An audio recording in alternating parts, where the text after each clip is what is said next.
Vamos mergulhar em um dos maiores paradoxos da nossa história criminal. Uma história inacreditável de como a tentativa de esmagar o crime acabou, por ironia do destino, dando a ele organização, força e um poder nunca antes imaginado.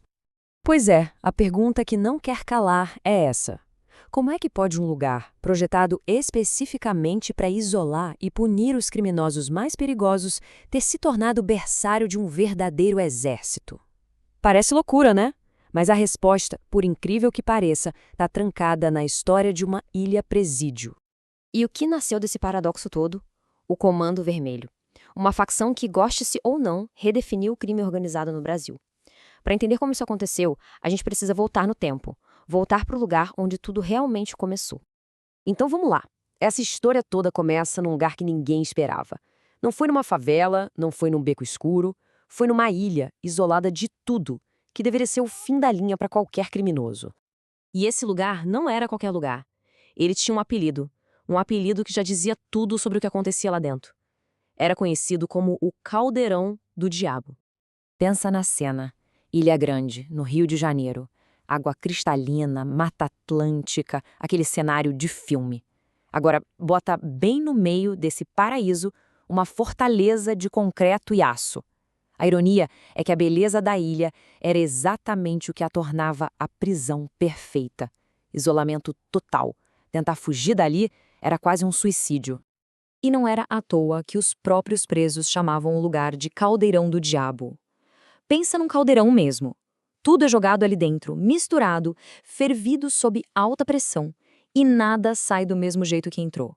Era exatamente isso que acontecia ali. E olha, esse lugar teve várias vidas. Começou lá em 1886 como um lazareto, um hospital de quarentena. Depois, virou uma colônia para crimes mais leves.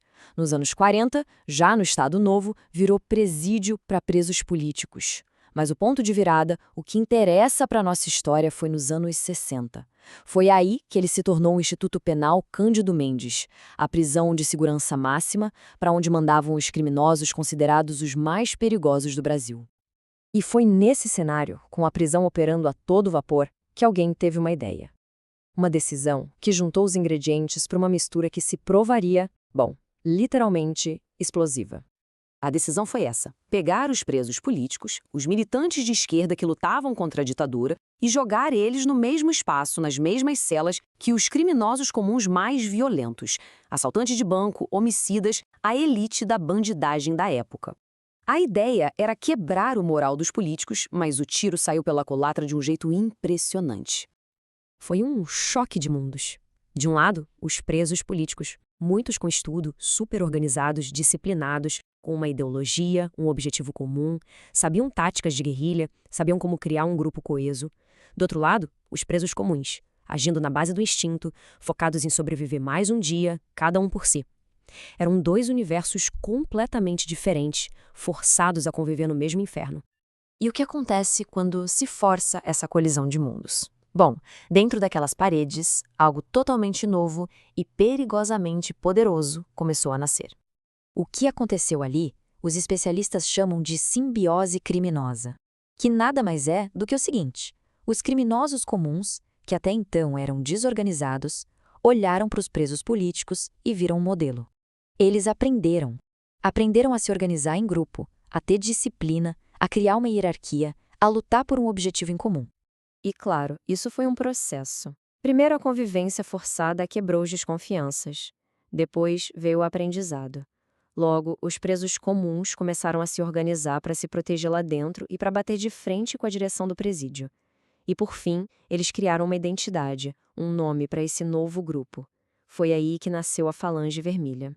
E para não restar dúvida da influência, olha só o lema que eles adotaram: paz, justiça e liberdade. Soa como um slogan político, né? E era essa a ideia. Eles pegaram o discurso dos militantes e o adaptaram para dar um senso de propósito, uma causa, para uma nova organização criminosa.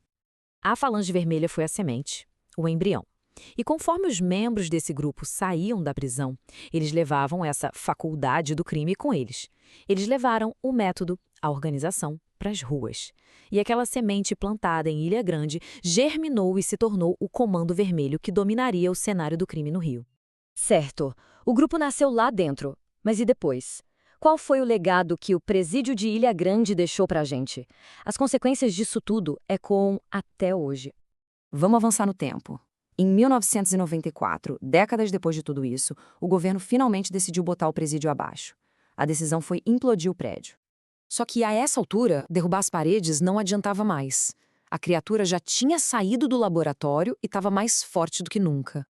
O fim do prédio foi, na verdade, só o símbolo do começo de uma nova era para o crime organizado no Brasil.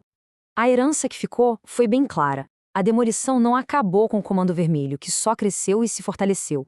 As ruínas do prédio viraram um museu, um tipo de memorial. Um lembrete bem físico, de pedra, das consequências desastrosas e não intencionais de uma política de segurança. E a ironia final, a cereja do bolo, é que hoje, o que sobrou do Caldeirão do Diabo faz parte de um parque estadual e é administrado por uma universidade, a UERJ, um lugar de repressão que foi transformado num espaço de educação e memória. É de explodir a cabeça. E essa história toda deixa a gente com uma pulga atrás da orelha. O caso de Ilha Grande é um alerta, e a gente fica pensando, que tipo de simbiose, que tipo de mistura está acontecendo agora mesmo dentro das nossas prisões? Que legados o sistema carcerário de hoje está construindo para as próximas décadas? É uma pergunta que, por enquanto, fica no ar.